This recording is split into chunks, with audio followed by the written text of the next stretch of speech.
Thank you so much for such a wonderful introduction, and it is such a gift to look around the room and see cherished and familiar faces, and to be with you today, to be able to hopefully not get too legalistic, but sufficiently legalistic to convince you that the treaty for the ban of nuclear weapons is your takeaway for action when you leave here today. Let me begin by, I'm going to drape this here.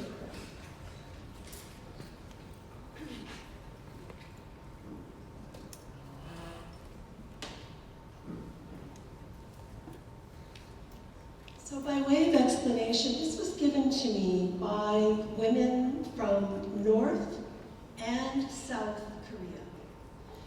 And this is you can see the multicolors, and this is the word peace in many different languages. This is a symbol that they use in their ongoing campaign that's been going on now for almost 50 years to try and bring peace to the Korean Peninsula.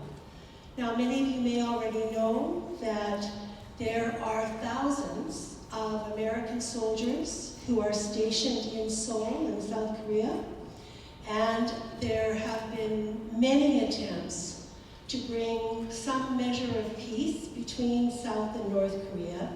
They are technically still at war. There is an agreement, essentially a suspension of war between the two countries, but there has never been a peace agreement.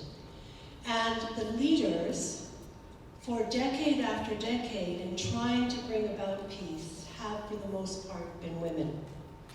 And this is part of their international campaign. So I want to bring them into your consciousness and my consciousness, because they are among many groups quietly operating in our world, focused at the grassroots level, local leaders who are trying to bring many different kinds of peace to their communities, to their countries, and to the world.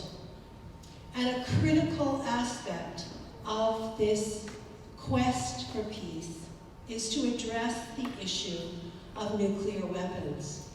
Now, let me begin by, before I go into the detail on the treaty, I know that this will have happened in other presentations, but I think it's very important as an independent senator and someone who is part of the Government of Canada, that I state very clearly a bit of a disclaimer.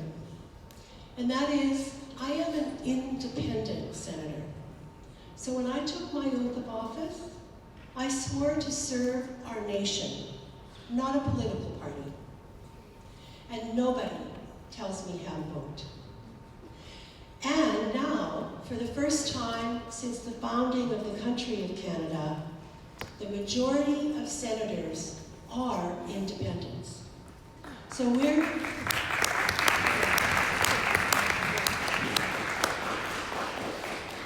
and 47% of the Senate of Canada is now women.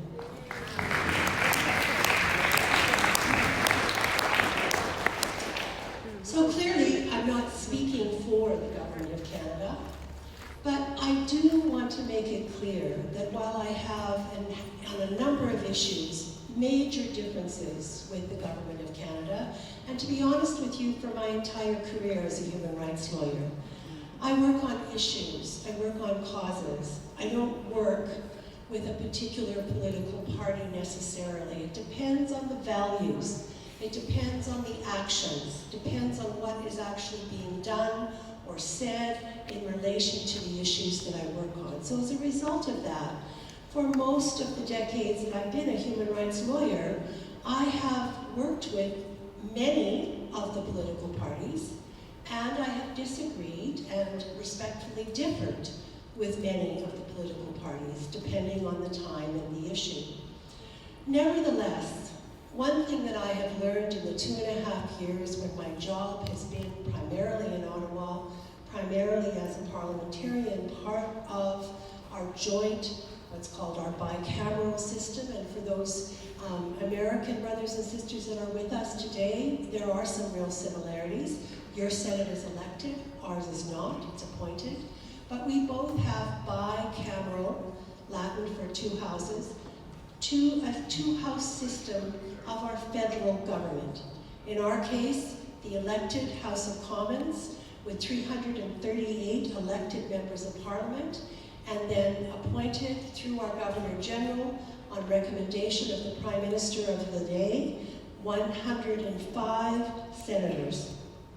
And I have learned in the 2.5 years that I've been actually working at this job that this is a very demanding job.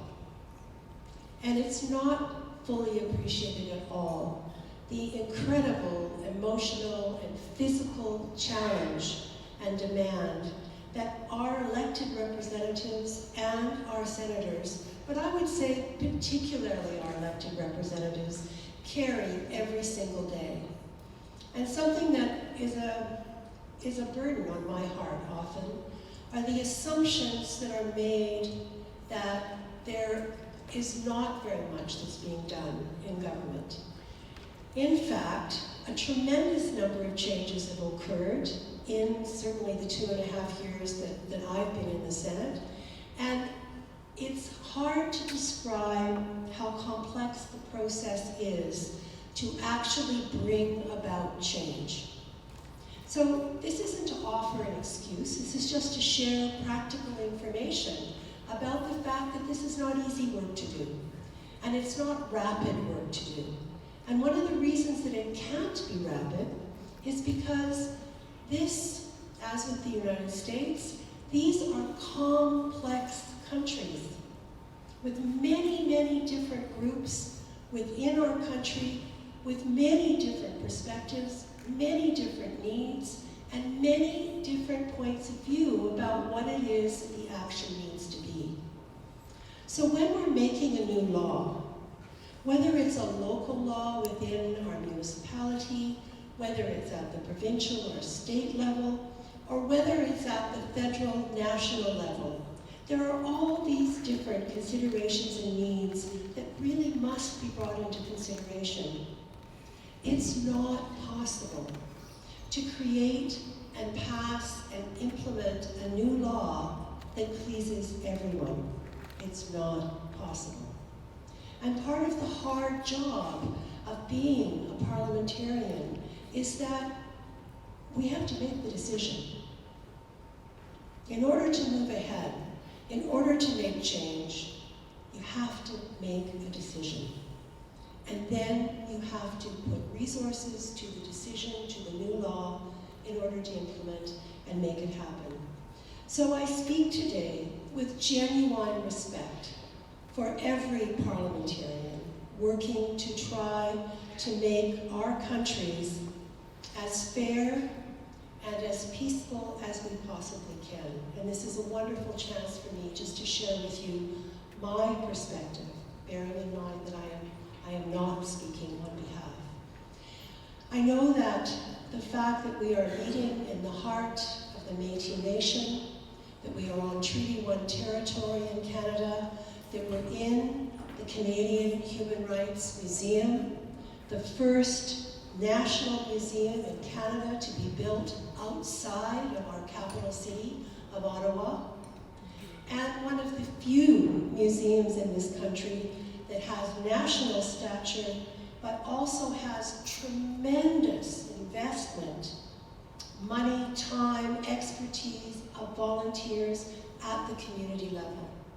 This is truly a national treasure that we're in, but it's also truly a Manitoba treasure, with a tremendous investment by Manitobans to make this museum responsive, relevant, and to create opportunities for action. Let me go to an overview of what I hope that we can take away from today. I'm going to speak briefly about times when when Canada was in the room, when the Canadian government did take pro-action in relation to nuclear weapons. I'm going to talk about when Canada was and still is not in the room in relation to the newest Prohibition of Nuclear Weapons Treaty, which only was brought forward for signing in 2017. And then I'm going to close with some options for action. And in particular, I'm going to ask you as youth leaders to fully appreciate what you and only you can bring in both countries through youth leadership to improve understanding and action on the whole issue of nuclear weapons. I think it's also probably a really good idea to pause for a moment and make an important differentiation. Nuclear energy does not equal and fully contain nuclear weapons. Nuclear energy has many peaceful uses. There are many ways in which we have shown in many different parts of our world that we can use nuclear energy without making war or readying for war. The focus for my presentation today is on the International Treaty for the Prohibition of Nuclear Weapons. I'm not making a blanket condemnation here of nuclear energy per se. So I hope you can hold those two different concepts and understand that my focus is on nuclear weapons. In other words, the use of nuclear energy and the very particular science and application of nuclear energy that is very different from what we may see in peaceful uses when we turn it into a weapon of war. So, from a Canadian perspective, we actually don't have to go very far back in our history to really understand that at many points in our recent history in Canada, we have been leaders in terms of peace building. We have been leaders in terms of addressing some of the realities and the threat of nuclear weapons. Often, I think if you haven't already had this conversation, if you do decide to go forward today and place some of your time and energy on nuclear prohibition, one of the first things you're going to probably hear is someone will say to you, well, we already have a nuclear prohibition treaty. And in fact, we've had it since 1970.